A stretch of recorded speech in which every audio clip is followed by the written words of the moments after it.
Good evening, everyone. Thank you for joining us today at Pride New Haven. My name is Juancarlos. I use he, him, his, él pronouns, and I am the Deputy Director of the New Haven Pride Center. Before we begin our programming today, we'd like to take a moment to acknowledge the land in which we are hosting this event. The New Haven Pride Center was founded and operated on the traditional lands of Mohegan, Massachusetts, Pequot, Eastern Pequot, Schaghticoke, Golden Hill, Passagaut, Niantic, and Quinnipiac people. Please, we encourage you to take a moment to acknowledge and honor the Native people whose lands you occupy and the history of this place that you're in. Today's event is in part of New Haven, Pride New Haven, which will be taking place September 12th to the 19th. We hope to see you at many more events before this week is over. You can check out the full schedule at the link that you see on the screen now, which is newhavenpridecenter.org/2021 Pride. And there's the link. And make sure you grab a brochure in any of your local businesses that are hosting the event, and there are many. We also want to thank our amazing Pride co-producer, Gotham City Empire Entertainment Group, and all of the presenting sponsors, the Community Foundation for Greater New Haven, Stop and Shop, the City of New Haven Department of Arts and Culture and Tourism, the State of Connecticut Department of Economic and Community Development, Gilead, and Healthcare Advocates International. Also, thank you to our host and sponsor of today's event, Latino Progressive Fund. Thank you so much for sponsoring this event. Lastly, and then I'll be done and we'll start talking to artists. Before we start, I just want to thank all of you for being here today and helping us celebrate Pride. All of the work of Pride is done thanks to tireless efforts of the staff of New Haven Pride Center, more than 100 volunteers, and all of our incredible artists and speakers. If you are feeling extra generous today, we welcome donations to support the incredible work of Pride and New Haven Pride Center. You can make a donation online at newhavenpridecenter.org or on Venmo or Cash App. So today I'm very excited because I'm going to be talking to some incredible artists about queer Latinx art, my favorite kind of art, not because I'm an artist myself, but because it's amazing. And I want to first introduce to you our first artist of the day, Carlitos Diaz. Hola. Hey, how are you? I'm good. For those watching us, y lo que nos están viendo, we're going to be switching back and forth in English and Spanish. So this part of the programming, it's going to be probably more Spanish, because me and Carlitos feel a little bit more comfortable speaking in Spanish. So ahora vamos a hablar del arte tuyo. So Carlitos, nosotros nos conocemos por bastante tiempo y eres uno de mis artistas favoritos, me encanta tu arte. Gracias. Una de las preguntas que creo que nunca te he hecho, que me encantaría que compartieras conmigo, fue ¿cómo empezó tu viaje de arte o tu pasión por el arte? ¿Cómo empezó eso? Bien interesante. Mi carrera artística ya llevo bastantes años en este trayecto multidisciplinario, porque para mí esto es como una montaña rusa, ¿verdad? Cuando yo tenía como 12 años, yo pertenecía a una comunidad especial en Puerto Rico. Yo vivía en un barrio que se llamaba Barrio Mango y el gobierno ofrecía unos cursos de grabado, en ese momento serigrafía, para ser bien sincero. Y solamente por curiosidad decidí pues empezar a estudiar con el Instituto de Cultura Puertorriqueña, serigrafía y grabado. Así que esa fue mi primera experiencia de arte y haber estudiado eso verdaderamente me desarrolló un interés bien interesante en las artes visuales, específicamente en las áreas del grabado y del arte pop. Porque como sabes, al estudiar grabado lo primero que estudié es Andy Warhol. So, fue la primera vez que tuve la oportunidad de ver una persona que hacía arte que era gay, abiertamente gay. Y nuevamente, viendo los libros de historia, también pude aprender un montón acerca de toda esa trayectoria.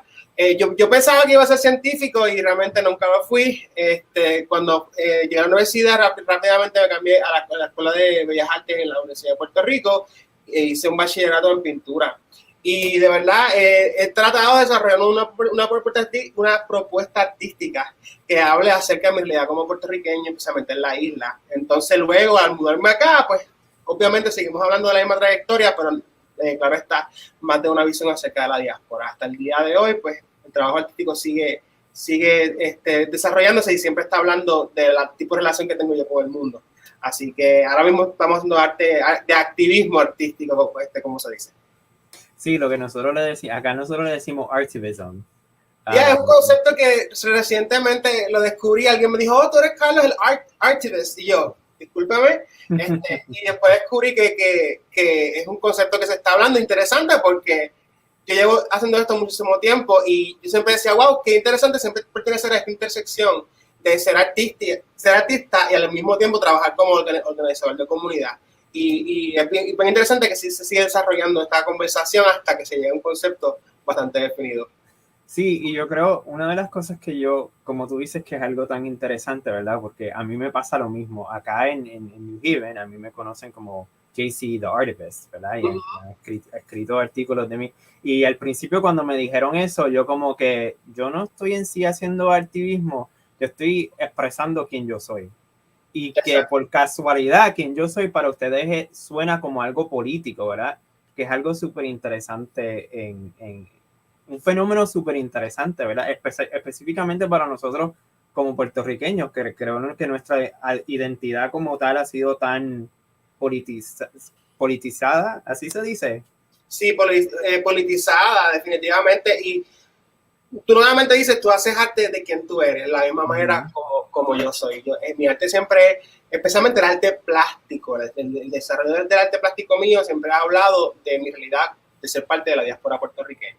Ahora, el trabajo mío artístico yo considero que es un poquito más complejo que simplemente el medio. Cuando yo llegué aquí hablando, yo decía, yo quiero ser artista y yo voy a ser artista. En mi cabeza, ser artista era ser validado por la cultura americana con una galería, ¿verdad? Pero mientras más trabajé, mientras más me involucré y nuevamente el hecho de haber sido parte de la comunidad de Pulse, de los sobrevivientes, especialmente de los familiares, porque uno de mis primos fue a uno de los que le dispararon, realmente cambió mi perspectiva acerca del valor de mi arte, porque mi arte fue de pues, el Carlitos del puertorriqueño o el arte de Carlitos que habla de un hombre gay viviendo en Florida, que fue parte de este incidente. Entonces, el hablar de quién tú eres realmente conmocionaba a la gente a un punto de yo entender que decía, mira, yo no necesito ser validado por nadie, yo puedo crear mis propios espacios porque mi historia es suficientemente ya valiosa para tener esa validez tuya de artista, ¿tú me entiendes? Yes, me encanta, de verdad que sí. Y yo creo que eso es algo también que pasa mucho con los artistas, para mí, digo, en mi experiencia específicamente, cuando tú eres un artista que le ponen como el label de Queer Latinx, que es, por ejemplo, lo que estamos hablando ahora, es que a veces, y quiero explorar esto un poquito porque a veces pensamos que queer art es solamente si tiene imágenes queer en ella. O entonces esa definición como que empieza como que a ponerte un label que yo no sé a ti, pero a mí me pasa que cuando me ponen ese label yo digo, que se joda, yo voy a hacer lo que a mí me dé la gana. Ahora voy a hacer arte que no entra a esa definición, pero le voy a decir queer art como quiera. Ya, de hecho, a mí me molesta mucho un hashtag que yo sigo en Instagram, que es queer art. Y siempre, cada vez que se presenta el queer art, siempre hay una relación específicamente, de hecho, con hombres cisgender, ¿verdad? Pene con pene, hombre con hombre. Pero la realidad es que para mí, eso es LGBTQ art. Y eso es lo que verdaderamente diferencia para mí el LGBTQR y queer art. Nosotros cuando decimos que somos queer, sí estamos diciendo que somos gay o lesbianas, bisexuales o straight. ¿Por qué? Porque nosotros pertenecemos a una comunidad que pertenece a una intersección que es sumamente compleja, que nos posiciona en un momento histórico, ¿verdad? De buscar otro nombre. Por eso es que, por ejemplo, tenemos una bandera con 2 colores nuevos.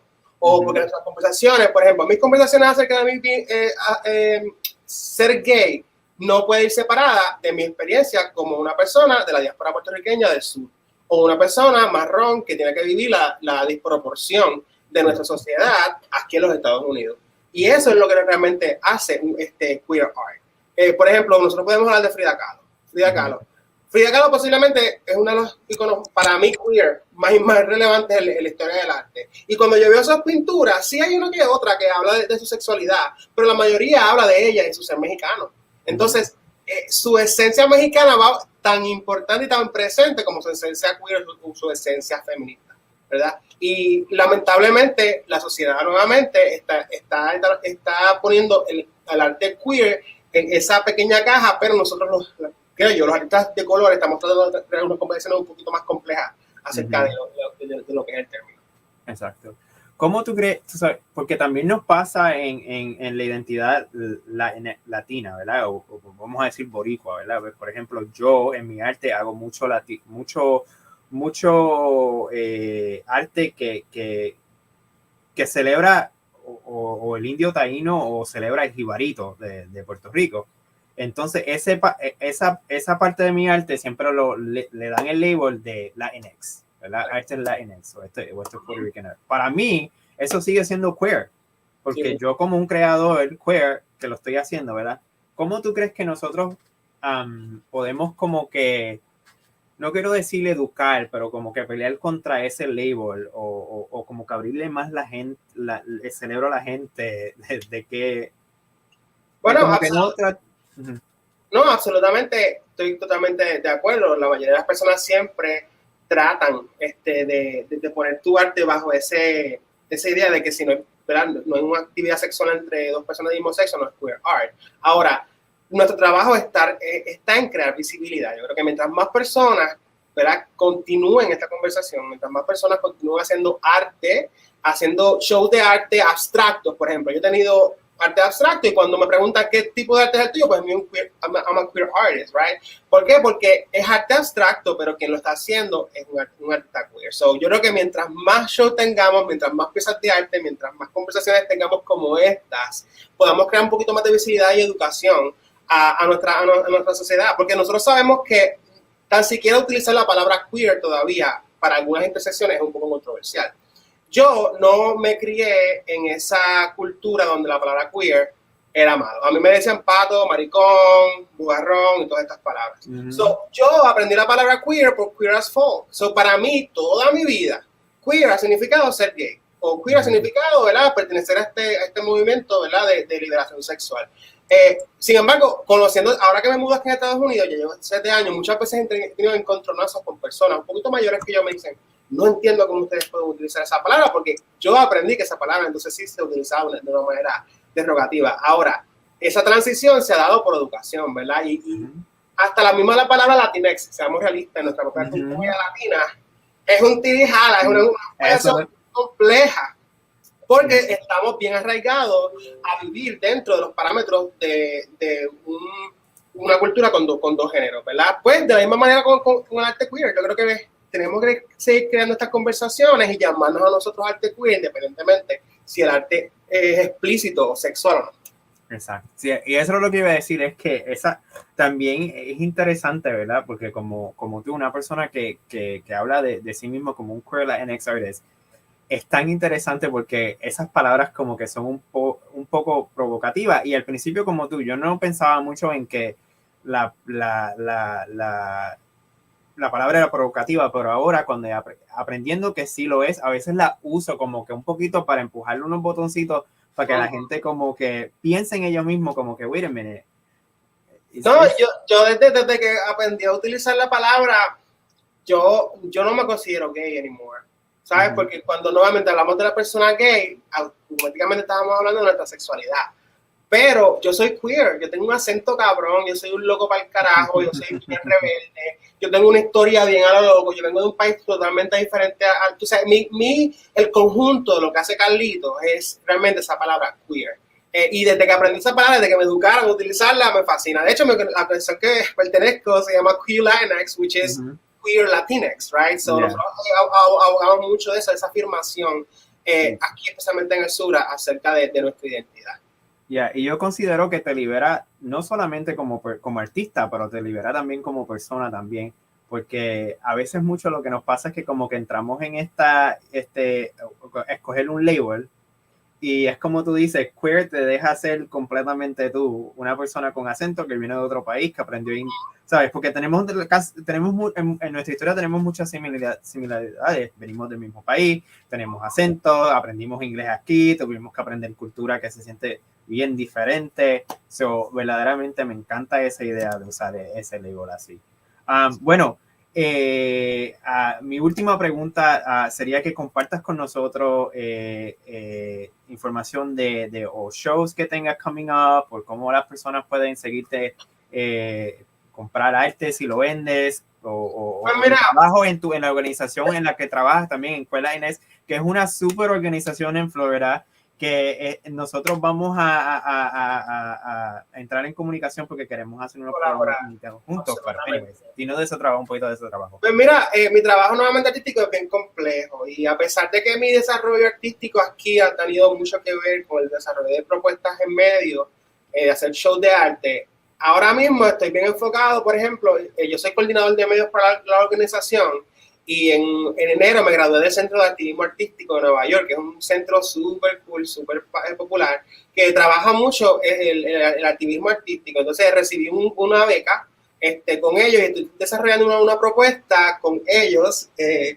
es súper gracioso. El proyecto se llama En Serio Loca Vota, y es utilizar la palabra loca, como así utilizamos la palabra queer, y empoderar a los latinoamericanos a que voten. Porque Florida, nuevamente, nosotros somos uno de los estados donde tenemos las leyes de supresión de votos. Aquí es bien difícil, se nos hace bien difícil votar, especialmente a la comunidad de color y a la comunidad queer. Así que pues, mi desarrollo artístico ahora mismo se basa en eso, en desarrollar propuestas artísticas que estén apoyando diferentes iniciativas en las que trabajo, porque yo estoy haciendo una residencia artística en el centro comunitario donde estoy trabajando. Además de eso, tengo una serie de clases de arte que se llama Relax is Just Art, y realmente son una serie de clases comunitarias.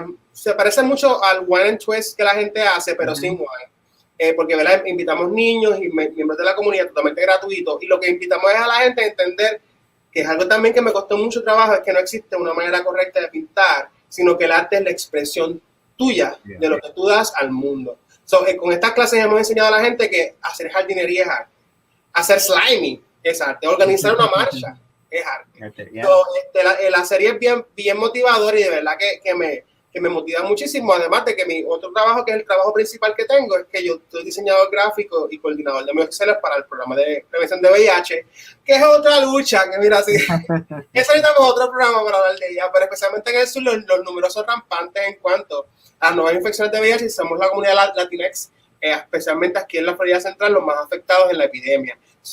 El trabajo artístico mío de diseño y de desarrollo de medios y de desarrollo de contenido digital está bien centrado en hablar de la conversación y hablar de estos temáticos acerca de la prevención y la sexualidad. Y nuevamente todo está atado, porque si hablamos nuevamente de arte queer, el arte que habla, por ejemplo, de AIDS, automáticamente dice, mira, eso es arte gay, ¿verdad? Pues es lo mismo con el arte queer. Mucha gente no ve esas conexiones que existen, y es porque esas intersecciones muchas veces las separamos.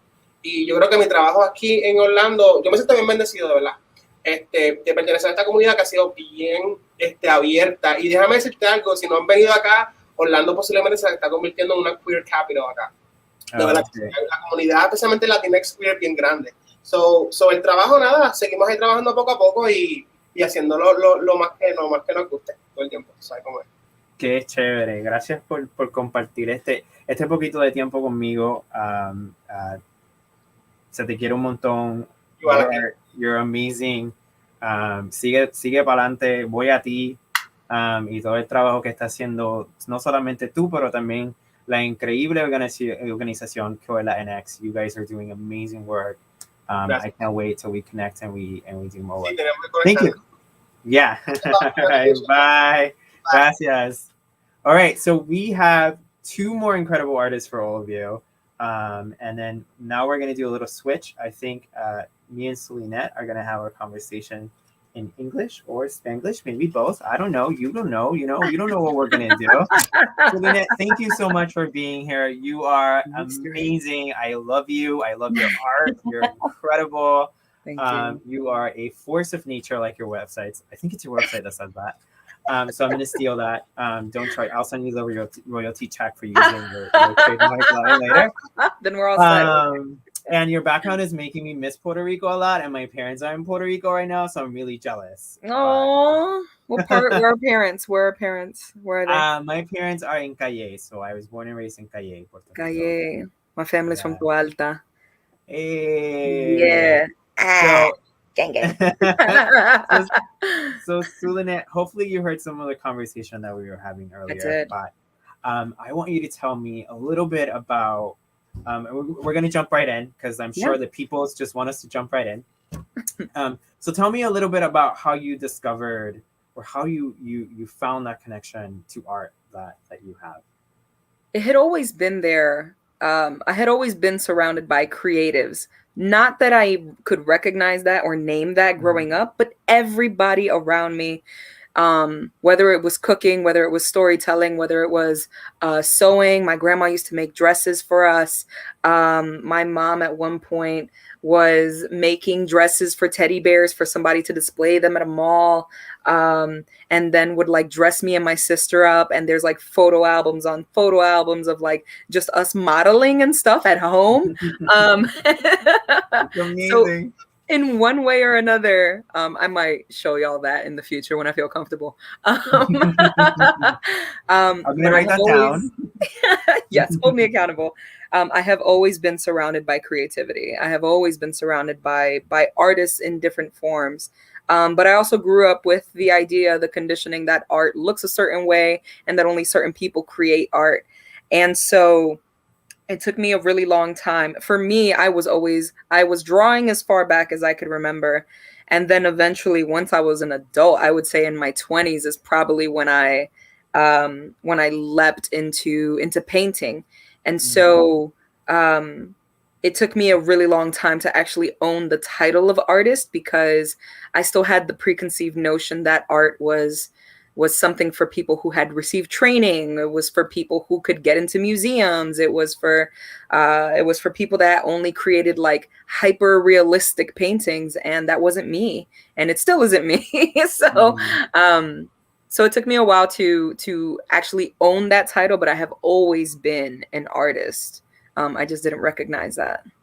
Yeah, it's so beautiful to hear about sort of you being surrounded by creatives, because I'm the same way. Like I was surrounded, like my dad was always singing and playing congas, and like there was always music, and there was always like experimenting with like food and different things like that. And that's all creativity. And that's, I think, one of the cool things about our culture is that we're very creative people. We may not exactly label it as like quote unquote creativity, but there's so much of it, and there's so much. And did any of that influence any of your sort of discovery art, or like as you were like sort of dipping your toes in art, did you pull any of that into your creation then? Oh yeah, almost anything that I ever create has like, all of it is accompanied by music, all of it. And there is, I think each like mode of creativity has its own almost sort of language. So I like hearing the language of music while I'm creating a painting or while I'm writing a poem, and listening to like drumming especially. And even now when I meditate, I throw on something that has rainforest and cookies, and I'm like, this is the one. Really fun, really sort of side little thing here. So the last time I went to Puerto Rico and I came back, I bought this cookie CD that it just has the cookie sounds, and I have to sleep with that on, because I got so used to sleeping with it on. If it's not on, I can't sleep. So I hear you on the cookie. Yeah, and it's your art is so cool, because I think like your art is very, to me at least, this is what I get from it, is that it's very sort of story driven, right? Like you look at your art and you can tell there's an entire story. Like you are one of those folks who is a natural storyteller. And I think everything that you do, you're telling a story, right? Thank you. Which, by the way, as a side note, we put up Sulinet's link tree. So Sulinet has a podcast called Alchemist. The Creative Alchemist. Thank you. I was so close. You were so close.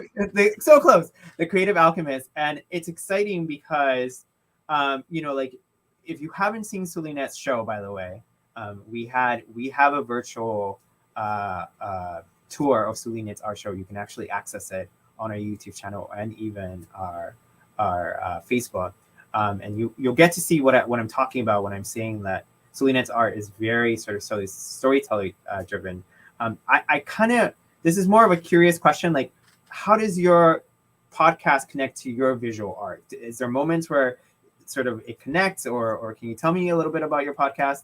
Yeah, so the podcast was driven for me out of necessity. And when I say like I'm an artist, I mean that's my job.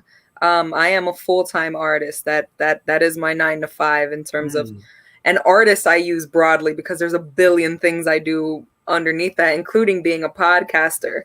So I want to say this is probably the 2nd or 3rd year that I've had the podcast, and it's based in really sharing information for people who, like me, were at a point in their lives where they wanted to really pursue art full time, and wanted to pursue their creative endeavors full time. And I was like, there's no one place for me to find information on how to do this. And so I was like, well, if I can't find it, I'm going to make it. So in the podcast, I share things that I've learned along the way. I share information about things like how to put together a show, because I direct and produce shows, what you should ensure your contracts have if you're going to be contracted by somebody. If you want to sell your art, this is how you can do it. And I also interview other creatives who are either full-time, part-time, sometimes, and get their perspective too, because my way isn't universal. So I love learning about other people, how they do it and what it is that they do. So I've interviewed musicians, I've interviewed other artists, dancers, singers, rappers, and I'm out here just trying to share the nuggets of knowledge that I've learned through the podcast. So that's awesome. Where the Creative Alchemist came from. Yeah, and that's accessible through your Patreon, correct? Folks yes. can yes. Hit that link tree. Yes. Yeah. There was all sorts of really cool stuff on that link tree, by the way, folks. So speaking about nuggets of knowledge, I think it's the phrasing that you use. Yes. You have really good words. I think, I don't know if you heard some of the conversation that me and Carlitos were having earlier about sort of what is queer art and what is Latinx art. I kind of want to get your perspective on what does that mean to you when you hear the word queer Latinx art. What kind of art comes to your mind? And it can be your own, obviously. Yeah. Right. Oh yeah. I mean, definitely up top. Up top is mine. I enjoy pushing against the idea that queer Latina art needs to look a certain way in order to count as. And so for me, when I say that I'm a queer artist or that I'm a Latina artist, it is just me like politicizing myself and letting you know where it is that I stand, more than me saying you can expect rainbows in my paintings, you can expect women on women in my paintings. So it's more about that. It's more about letting people that don't know me know where it is that I stand pretty upfront. And then in the art itself, in the poetry itself, in my shows themselves, it can look like whatever human experience it is that I'm having. And it's going to, in my eyes, count as queer or Latina art because I made it. For me, it's as simple as that. I made it. It is officially queer and Latina. Congratulations. You are right. Saying queer Thank and you for coming to my show. Yeah, that's amazing. Yeah, I mean, that's great to hear, because I think I kind of do the same thing. It's a little bit of like, all right, so I'm a queer Latinx artist, and just so Black Lives Matter, Trans Lives Matter, like It's just sort of a way to like let you know, if you don't mess with any of this, might not be the place for you.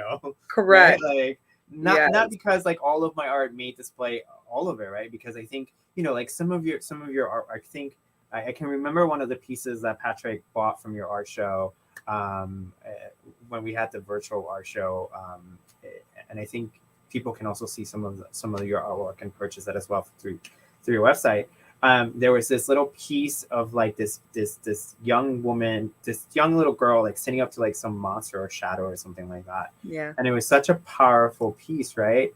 And I think it wouldn't be expected when you hear the words queer Latinx, right? Right. And and Patrick is typing on the screen that he loves this I see the piece. comment. I have expect him to pop in with it at any moment on the show. But it's you know, and I love hearing that, because I think, you know, one of the things that here he's gonna come on to. I love it, Patrick. It hangs on my wall in my office with all of my God, I'm totally arts gonna be by weird about this Canadian and take a artists. picture of this happening right now. Yes. And it's like, yeah, I mean, and I think, you know, when I was sort of when I was thinking about the people who I was going to bring on into this conversation, I wanted to have folks who were pushing that label and that boundary of what queer Latinx art looks like, right? Yeah. Because like we're daring, we're being bold, and like you're saying, like politicizing ourselves, often not even because we want to. It's, I mean, at least I feel like I have to, like I have no choice, right? Because the second I walk into a place and I'm like, I'm a Puerto Rican queer man, like instantly there's like 3 labels put on top of you, right? Right. If I'm walking into a room, I'm checking to see who's in the room, where I'm at in the room, where my people are at in the room, Where and my people at? right, exactly. So it's like, so this is me coming in and just letting you know up front who it is that I am, and giving you a pretty good idea of where it is that I stand on some things. And it's funny to me, in sometimes ways that tickle and sometimes ways that just make my eyes roll, when I'm ever invited into like a Hispanic Heritage Month or a Pride event or something like that, where somebody is like, hey, do you have queer art, or do you have a poem about being Hispanic? And I'm like, every single one of my poems is about being Latina. Every single one of my pieces, again, is about being like, my identities are in all of these things, because they don't exist in a trope.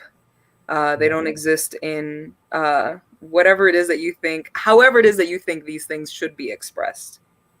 Yeah. And if people didn't catch that, by the way, Sulinet also does poems and spoken word.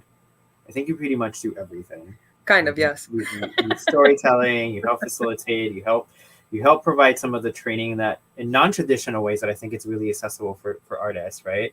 Like, because I went to traditional art school, and I tell you, like my first 2 years, it felt like the most uncomfortable thing. I was like, I don't want to paint another apple, like, or I don't want to paint another white model. Like, so it felt, it's like, it was, I'm like, other people of color exist, y'all. But like, so it's really cool to also see you bringing, and I feel like, you know, when I see one of your pieces and then I hear one of your poems, like I try to do this where I find the connection and sort of there's something very Sulinet out of everything that you do, that you sort of weave into things. That feels so good to hear. Thank you. That I think it's really cool and really awesome. And again, it's about pushing those labels.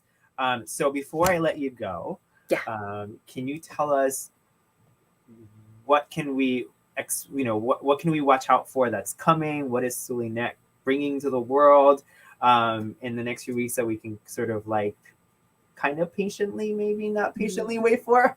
So impatiently, you can wait till November. I am going to be directing my annual storytelling show that I created. It's called A Little Bit of Death. This is going to be year 6 that it happens. I actually recently won some funding for it. So it's most likely going to be happening in Hartford.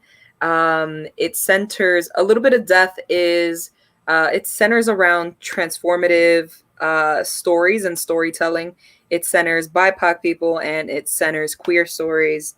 And it's all about death as change. So we're going into the season of like winter. So thinking about what it is that we want to let go, what we want to change, what it is that we are grieving. It is a space for grief and for community and to be held.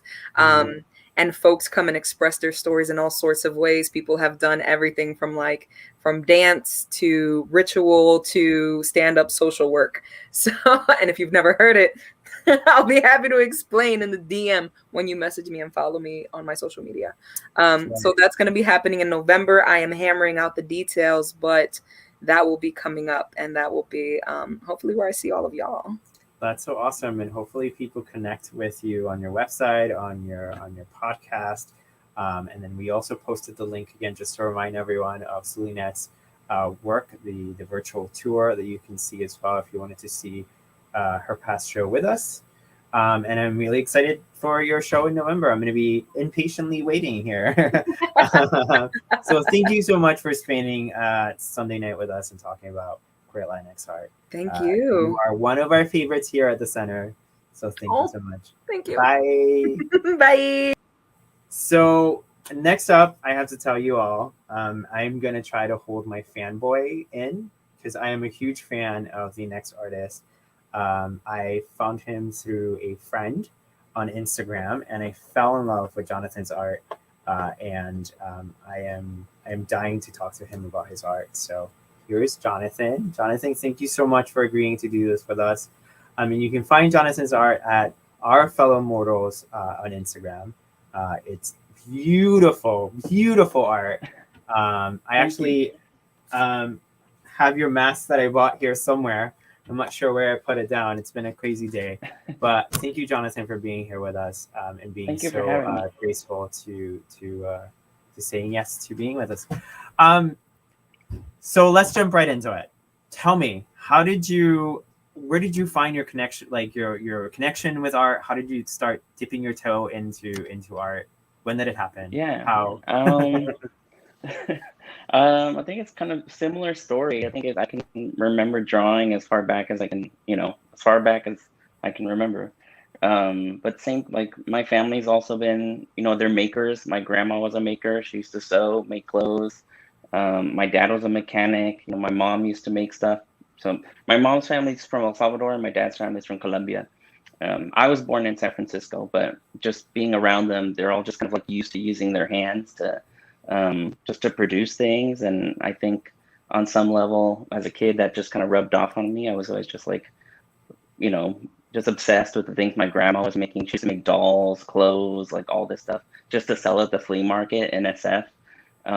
So that's just been, it's been part of our family in a way. Cool. And I think what's really cool, what I really love about your art is that it's bringing a lot of like the indigenous culture and forward, right? And it's celebrating that part of who you are as well as your ancestors, but also celebrating the queerness and this beautiful sort of marriage between those two. Can you talk to us a little bit about like why you decided to do that, like sort of bring those two worlds that sometimes we think about them together, but sometimes not? Yeah, no, that's a great question. It was part of a long journey, definitely getting to where I'm at now. I was always making art, but I did like very early on, I knew I wanted to be a cartoonist. And then like by the time I reached high school, I was like, I want to do game art and design. So I went to school for like game art and design and learned all of these like digital tools. And then by the end of that, I like transferred to another school. I went to CCA to do painting and drawing because I was like, no. And throughout all of like those different iterations, I never really felt like my work quite fit in, or like I really quite fit in any of those spaces. Like we're always just learning about like European art, and that was always kind of the core of the curriculum the whole way through. And the art that I was making at the time was a little bit more abstract, but kind of like focusing on motifs and designs that were inspired for me specifically by the ancient Maya. So, just thinking about like my roots and my ancestry and where that's from. And it's not really until recently that I felt more comfortable kind of just really diving into it. And, I've been teaching myself to read and write Maya glyphs, just learning Maya mythology, sort of learning about archaeology, history, all of these things that I never really had access to, or I guess the access was there, but it was never presented to me in a way that was ever quite meaningful. And so for me, it's been a journey of trying to kind of reconnect with those roots, especially since with my family, just coming to the US and I'm growing up here in the NSF, it was always something that I felt like was missing for me. So, kind of like thinking about who I am and how my identity fits into that. And, and especially once you learn about history as well, you just think about all of the things that we've lost. Yeah. You know, so for me, that's the biggest thing. It's like, how can I reconnect to this history that's been kind of essentially stolen from me, right? So a lot of my work now really focuses on how I can kind of look to my history and how that kind of informs kind of my identity going forward, and even how, you know, who I am moving forward, and how do I operate in our community, you know, in the future. So in a way, it's like I'm looking towards the past, but I'm not really dwelling on it so much. I want to learn from it as much as I can, and, you know, have that inform my practice and who I am and how I can serve my community. Yeah. You know, I love the, you know, because I do a lot of the, you know, inspired art. And for me, it's sort of the same thing about trying to recover that which feels stolen from me, right? I haven't sort of dove into like making using some of the Dano imagery sort of with a little bit more queer flavor to it, or what I like to call a little bit more queer flavor to it. One of the things that I love about your artwork is that it feels to me, and again, this is going to be the fanboy speaking, so it feels to me very spiritual and very mystical, and there is this celebration of being queer and unapologetically queer, and just two people loving each other, and you know, and some of your pieces are very tender, and some of your pieces are a little bit more erotic. Like, when did you decide at any point, like, I'm gonna dive in and use these things that I'm sort of reclaiming and meshing it together with my queer identity, or was that something that happened by accident? Or Yeah, no, that's a great question. That's also like part of my journey too, just like coming into my own queerness and acknowledging it and being okay with who I am. You know, in a way that kind of came out of me. Like, a lot of times when I'm asked this question, like why I draw what I draw, my usual kind of like spiel is that I make it for my younger self. And so the reason is that when I was growing up, I had a very hard time, you know, in the spaces that I was at, just kind of really being okay with who I was. And I didn't have access to a lot of that imagery or representation, where I could see myself in. And even this little snippets of like queer culture that I was exposed to, with whether it was like TV or shows, it was all kind of like white gaze, and you know, there's some of that was helpful, but in other respects, it also felt isolating as well, just because it never really felt like it represented me. And so, you know, I've reached the point now that I'm a little bit older where I'm kind of like, you know, I'm gonna make what I'm gonna make. I don't really care about censoring it at all, you know, unless I absolutely have to, depending on where it's going to be shown, and people can kind of take it or leave it. So it's, in a way, it's almost like it's a manifestation of where I'm at in my personal journey. It's like, I am who I am. This is what it is. And if you like it, that's awesome. And if you don't, then that's fine too. You don't have to, look. right. It ain't for so, you, then. you know, I think in a way that's, you know, when I go into any drawing, you know, for me, I'm thinking about, like, I used to be like, oh, I don't know if I can push these boundaries. Like, maybe is it too revealing? Is it a little too erotic? And I used to be really worried about that at the beginning. But I found that it was just like limiting myself was really not healthy, and not just for my own mental, you know, my own mental state, and not for the art either. I feel like folks really resonate with it. I noticed the more I brought my authentic self to it. And the more unapologetic I was. I think I noticed that now. Like, I definitely am getting more responses from people and messages from people that are, you know, they just say like, thank you so much for the work that you do. And, you know, like, it's helped me so much in my journey. And for me, like, that makes it all the more purposeful. You know, and that's the reason too why it's also a little bit spiritual. You know, I want it to be tender. I want it to be erotic. Like, all of these things are kind of like, you know, they come from me. That's the type of person that I am. And it's the type of spirituality that, you know, I'm also just in general, it's like a very sex positive person. I feel like it's just, you know, a good thing to not feel shame, to have conversations, you know, to, you know, talk about consent, like talk about all these things that, you know, growing up in a very Catholic household, we're just Mhm. the complete opposite Mhm. of what we're used to. And so for, you know, the art in a way is kind of like really pushing against all that Catholic shame. And even getting rid of you won't really see any Catholic imagery in my work. That's the reason why I like to focus on ancient Maya mythology and Maya symbols, because for me, that's also just like another way of repressing who we were. So for me, it's like, no, let's just go. If I'm going to do it, I just want to go all in.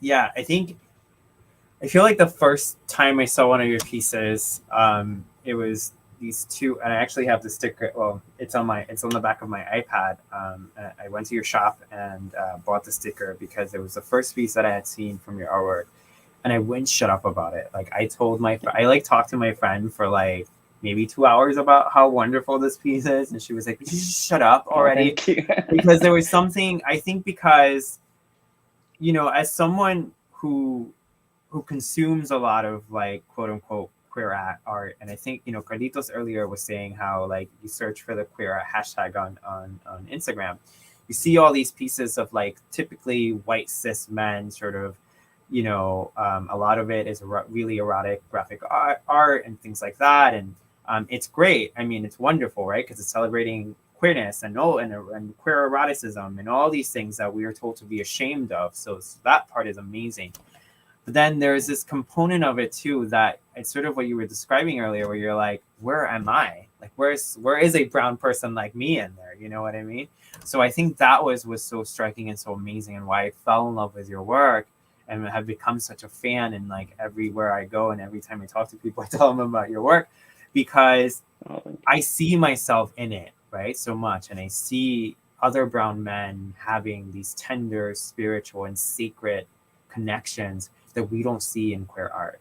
We don't see in art in general, really, right? Like we typically, if you think about like in movies, you know, the Latinx dude, the brown man is usually the drug dealer, the crime, you know, that's changing a little bit, but that's the image that we got growing up, right? So it's sort of like what you were saying. It's like a lot of it sort of connects to my younger self, where it's like when I was that little boy, the brown little gay boy dreaming of like being married or having a tender relationship like Cinderella and Snow White and all these people, I'm seeing that now, and that's really exciting. And that's why I think I really connect with your art, because there's both this like sacredness that you create, but also this like, I don't give a shit what you think, like this is me and this is going to be me. So I think that connection is really, really awesome. One of the questions that I feel like this is more of like a fanboy service is like, where did you get the name Our Fellow Mortals? Where did that come from? So that's kind of a strange story. So this might sound kind of out of left field, but I did my Master of Fine Arts in Scotland at the University of Edinburgh. The one thing I will say, like, I talk shit about academia left and right, but I am a nerd at heart and I do like learning. So folks usually ask me, like, why do you still want to go to school? Like, I really don't care about the piece of paper. For me, it's just like, I love knowledge. Like you know, I have like all of these books. I just compile books and info. Like, I never want to stop learning.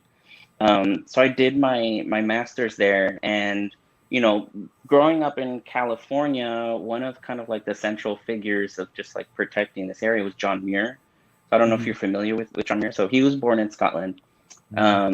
He's one of the reasons why we have the national parks. So like as a kid, my family, like we would always go camping. We spent so much time, maybe like every single year, at least once or twice a year, we would go out to nature. And so that for me is another kind of really important part of my work, which is why like there's always usually, you know, there's natural elements like plants, flowers. And so when I was in Scotland, I did like an extensive amount of reading, research on John Muir and who he was. And he was this kind of, you know, I resonate with him in a lot of ways because he really found God. Like he was a Christian, but he found God in the woods. Like for him, going to church was going out into nature. And for me, that's just like completely in line with my philosophy. You know, like for me, going out into nature is really where that's my sacred space. And that's where kind of like I go to, you know, to worship and recollect my thoughts. And in one of his writings, you know, what I used to do is like I would actually piece apart his writings and like do rearranging poems and all sorts of time. And there's a phrase that I kind of pulled out, which was "our fellow mortals." And for whatever reason, it just really struck out to me because, you know, at the time I was doing a lot of work also with animals, or depicting animals. And even now I still look at animals and how they kind of operate in these different kind of as symbols and things of that sort. So for me, that phrase just kind of serves as a reminder of kind of the sacredness of, of nature and of the animals and the world around us and how important it is. So, and also just a reminder of our own mortality. Like we're all here temporarily. So it's just kind of like, to be mindful of that and be a little bit compassionate of everyone and everything else around us too. Well, thank you so much, Jonathan. Again, if folks want to find you and connect with our fellow mortals on Instagram, I highly recommend folks to go follow you. I appreciate you spending some of your Sunday with us and agreeing to do this. As some random stranger just messaged you on Facebook and was like, by the way. So thank you so much for being so gracious. Thank you. Wish you the best of luck with all of your artwork. And thank you for taking the time being here with us. So I will give you back your Sunday. Right, thank you so much.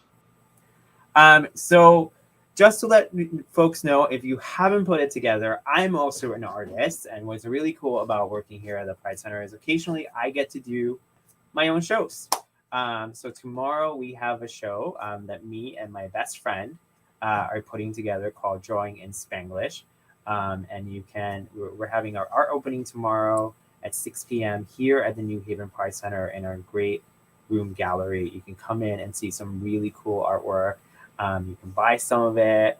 You can chat with us, and we will also have a virtual tour of Drawing in Spanglish if you can make it. And this show is really about sort of what we were talking about, the intersecting pieces of our identity of being queer, of being Latino, and also being native Spanish speakers. Again, thank you so much for being here today and helping us celebrate Pride. I want to remind everyone that all of the work that you're going to be seeing in Pride is done in thanks to the tireless effort of our staff and hundreds of volunteers and all our incredible artists and speakers who are taking time from their day to sit down and have these amazing conversations with us. And if you're feeling a little bit generous, we welcome donations to support the incredible work that we're doing here at Pride and the New Haven Pride Center. You can make a donation online at newhavenpridecenter.org or on our Venmo or Cash App. And please come and join us. It's going to be we have 7 more days. We have about 57 million more events. There's going to be plenty to do, and hope to see you at some of them. Take care and have a great night.